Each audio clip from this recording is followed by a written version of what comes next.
Satish sir, दो सवाल आपसे हैं मेरे। एक तो जेपी नड्डा का आज का बयान है जिसमें जेपी नड्डा ने कहा है कि जिन लोगों को वो कह रहे हैं कि हम पटना में जन्मे हैं, 10th क्लास में पढ़ते थे और देखा है कि किस तरह से जेल भेजा गया था लालू यादव और नीतीश कुमार जैसे लोगों को, राहुल गांधी की दादी के द्वारा। उनकी पार्टी के लोगों को भी जेल भेजा गया था, जेपी नड्डा की पार्टी के लोगों को। लेकिन जेपी नड्डा ये कहते हुए क्यों भूल गए कि जेल भेजने वाले और इमरजेंसी के खलनायक माने जाने वाले की पत्नी 5 बार से भाजपा सांसद है, उनके बेटे 3 बार से भाजपा सांसद। एक ही है कि अपने हिसाब से परिभाषा, मतलब इंदिरा गांधी के पोते राहुल गांधी ही है, वरुण गांधी नहीं है, और इंदिरा गांधी की बहू सोनिया गांधी है, मेनका गांधी नहीं है। ये अपनी तरफ से उन्होंने परिभाषित करने की कोशिश की है। दूसरी बात, वाइल्ड लाइफ फोटोग्राफर की पार्टी से आने वाले, वाइल्ड लाइफ फोटोग्राफर जैसा पोज देने वाले व्यक्ति की पार्टी से आने वाले अमित शाह जी कह रहे हैं कि पटना में ये फोटो सेशन चल रहा है। और इन सब के बीच लालू यादव ने राहुल गांधी की बारात निकालने की कोशिश की है। तो बारात ये शिमला तक पहुंचेगी या बारात बीच में डिरेल होगी, और शिमला तक नैरो गेज से जाएगी या नैरो गेज में इतनी क्षमता है कि इतने भी विपक्षी नेताओं को लाद करके ढो करके शिमला तक ले जाए 18 दिनों बाद। देखिए, शिमला थोड़ा ठंडी जगह है, तो कांग्रेस की कोशिश रहेगी कि भाई वो तो अभी गर्मी में है, तो लोगों को ठंडा करके शिमला में बुलाया जाए। शिमला में सदारत जो है वो कांग्रेस पार्टी की रहेगी। यहाँ नीतीश जी की थी, लालू जी की थी, ठीक है ना। तो बारात तो वहां तो पहुंच जाएगी, नहीं तो बारात का डिसीजन नहीं होता। बारात के डिसीजन हो गया कि अगला जो मीटिंग है वहां होगा। ये पहला जवाब तो ये है। और कांग्रेस कुछ नीचे भी आ रही है, मतलब क्लाइम डाउन भी कर रही है, और कांग्रेस अपना असर्ट भी कर रही है, क्योंकि हमने आज देखा बहुत सालों में किसी कांग्रेसी नेता का बड़े जोरदार ढंग से पटना में स्वागत है कि नहीं। तो राहुल गांधी के बारात ले जाने के लिए तो आज जो जोश था वहां कांग्रेसी कार्यकर्ताओं में, वो काफी था। वो लालू जी की नसीहत की जरूरत नहीं है, ना लालू जी को बारात जाने की जरूरत है, मतलब वैसे देखा जाए नहीं, भोज खाने लायक तो किडनी लीवर अब नहीं बचा है बारात का भोज खाने लायक। नहीं ना, जाने की बात है ना। आज मीटिंग में तो आ ही गए ना भाई, बोले हम फिट हैं, अब नरेंद्र मोदी जी को फिट कर देंगे, वो सब ठीक है। देखिए, आपने जो सवाल किया जेपी नड्डा वाला, आज भारतीय जनता पार्टी के नेताओं की जो प्रतिक्रिया ताबड़तोड़ एक के बाद एक, मैं इसको बहुत बहुत प्रौढ़ और बहुत परिपक्व नहीं मानता। थोड़ा नजरअंदाज कर दे तो ज्यादा बेहतर था जी। और ये बात तो पहले हो ही गई कि भाई कांग्रेस को 77 में, कांग्रेस को 89 में इन्हीं विपक्षी दलों ने उखाड़ के फेंक दिया था, जो आज पटना में जुटे हैं। सच्ची बात है ये, इसमें भाजपा भी शामिल थी। अब ये भाजपा को सवाल बताना पड़ेगा कि ये पार्टियां तो सब आपके साथ जुड़ी थी, एक आध को छोड़कर के, वो आपसे अलग क्यों हुई। एंटी कांग्रेसिज्म चला, उसके बाद इक्वी डिस्टेंस चला दोनों पार्टियों से, अब फिर से जो है एंटी बीजेपी चल रहा है। ये ऐसा क्यों आया, ये सवाल का जवाब देना पड़ेगा।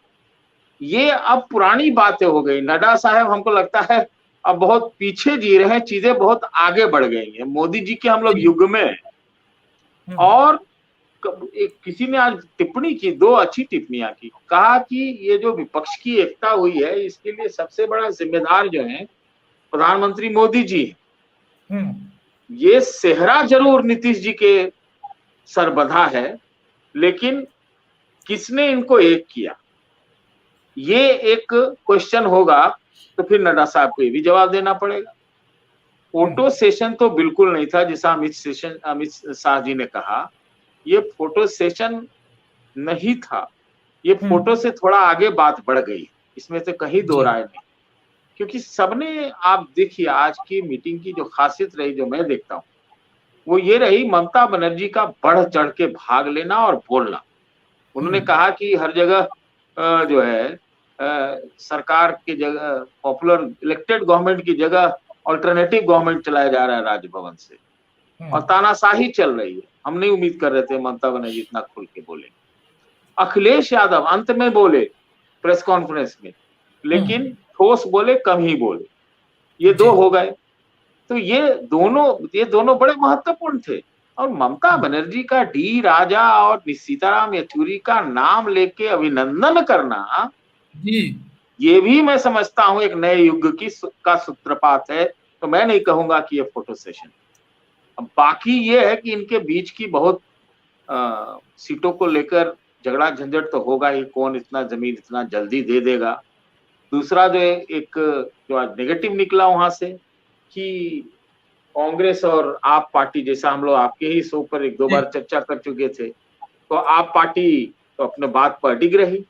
कल कहा गया था आप ही के शो में या कहीं पे कहा गया था कि ये तो खबरें फैलवाई गई हैं, जबकि सच ही निकली कि भाई ऑर्डिनेंस पर ये लोग तो झुके नहीं और ना कांग्रेस झुकी। तो वो एक नया चिंता का कारण हो सकता है। मैंने कल कहा था आपके शो में कि या तो आज एक फ्रंट बन जाएगा, नहीं तो दो फ्रंट बन की भी संभावना से इनकार नहीं करिए। देखना होगा कि अब केजरीवाल जी क्या करते हैं, कि उन्होंने कह दिया है कि ऑर्डिनेंस पर बिना स्टैंड लिए हुए कांग्रेस के समर्थन में वो आगे की मीटिंग में कांग्रेस के रहते नहीं आए। तो कांग्रेस के नहीं रहते अगर कोई और मीटिंग होती है तो फिर क्या होता है? उस पर तो अभी हम आएंगे, संतोष जी बताएंगे अभी। लेकिन एक चीज हम जानना चाहते हैं सतीश सर आपसे कि क्या अरविंद केजरीवाल की जो विधानसभा चुनाव में जो विपक्षी वोटों को बांटने की कैपेसिटी रहती है, जो गुजरात में देखा भी गया, कई राज्यों में देखा जाता है। विधानसभा चुनाव में दरअसल होता क्या है, प्रशांत किशोर भी हो सकता है कैंडिडेट खड़ा करके बांट दे, क्योंकि कोई प्रधान है, मुखिया है, कोई कोऑपरेटिव का है, कोई काउंसलर है म्यूनिसिपैलिटी का, वो चुनाव में टिकट लेके आता है, उसके पास अपने 2, 4, 5, 10,000 वोट हो जाते हैं उसके। लोकसभा चुनाव में फंडा चलता नहीं है, लोकसभा चुनाव में वोट काटने जैसी चीज होती नहीं है।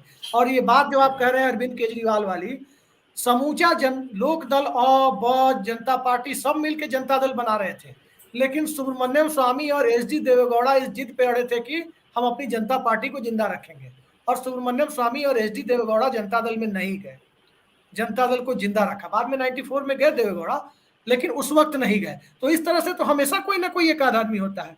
तो लोकसभा चुनाव में वोट काट पाने की या चुनाव को प्रभावित कर पाने की हैसियत दिल्ली के बाहर, क्योंकि पंजाब में कांग्रेस आप आमने सामने लड़ेगी, कोई मुद्दा नहीं है उसमें, उन्हीं दोनों में लड़ाई होगी। दिल्ली में वोट काट पाने की हैसियत उनकी कहाँ रहेगी, क्योंकि दिल्ली में तो पिछली बार 7 में से 5 सीटों पे वो तीसरे नंबर पर थे। देखिए, ये चुनौतियां आप पार्टी के सामने है, लेकिन कांग्रेस के सामने भी चुनौतियां हैं। अभी जब सेमीफाइनल कहा जा रहा है 4 स्टेट के चुनाव को, और आप कह रहे हैं विधानसभा में वोट काटा जा सकता है, गुजरात में दिखा एक अलग पावर बन गई आप पार्टी वहां पे। तो अगर ये सेमीफाइनल में बहुत एग्रेसिव जा करके आप पार्टी कांग्रेस के साथ वोट विभाजित कर लेती, तो फायदा किसको होगा और किसकी साख पे बट्टा लगेगा, ये देखने लायक बात है। कि यही जो 3 स्टेट हैं, मेरे हिसाब से, अब कर्नाटक जरूर जुड़ गया उसमें, हिमाचल छोटा स्टेट है, यही तात्कालिक रूप से कांग्रेस के कोर स्टेट। अगर कांग्रेस वहां मार खाई तो फिर विपक्षी एकता होकर भी रहेगी, तो जिस बुलंदी से वो आज पटना गए थे, क्या वो बुलंदी बरकरार रह पाएगी, ये सवाल है।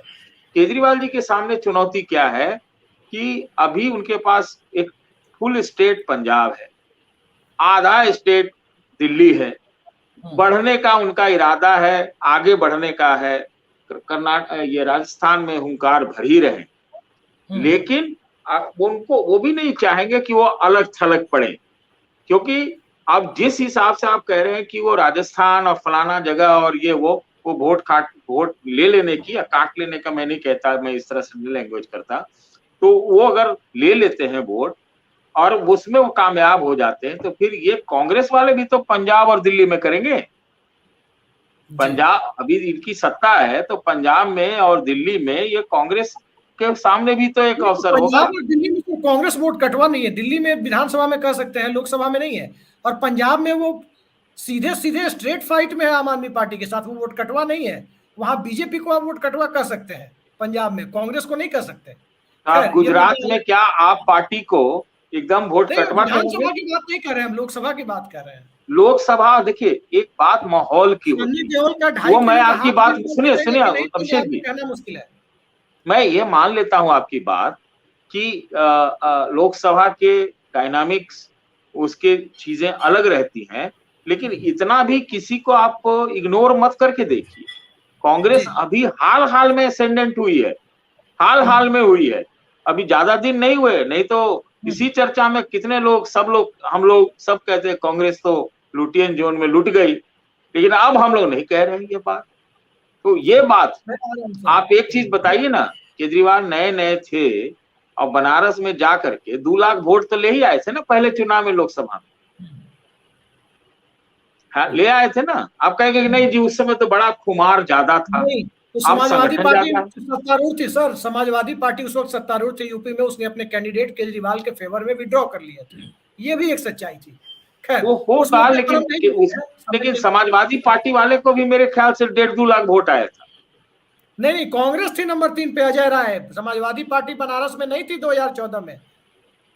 अब हमको याद नहीं है, चलिए कोई बात नहीं, कोई बात नहीं, वो हम नहीं जान रहे हैं। लेकिन वोट मतलब ऐसे ही डायनामिक्स है, इतना सोशल डिविजन है, इतनी ग्रुपिंग है, और इतने कैंडिडेट रिजेक्ट और इजेक्ट और सिलेक्ट होते हैं, तो उसमें कैंडिडेट मिल ही जाता है जिसको वोट मिल जाते हैं।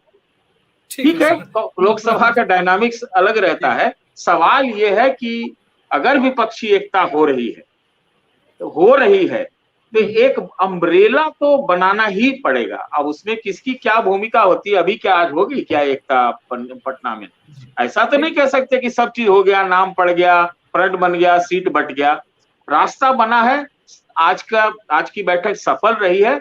अभी निटी ग्रिटी जो है अभी बाकी है। शिमला में से अभी बहुत दूर, शिमला कब है, 10-12 तारीख को है शायद। तो आज तो अभी तो सर, अभी उस पे आएंगे। अभिषेक मिश्रा जी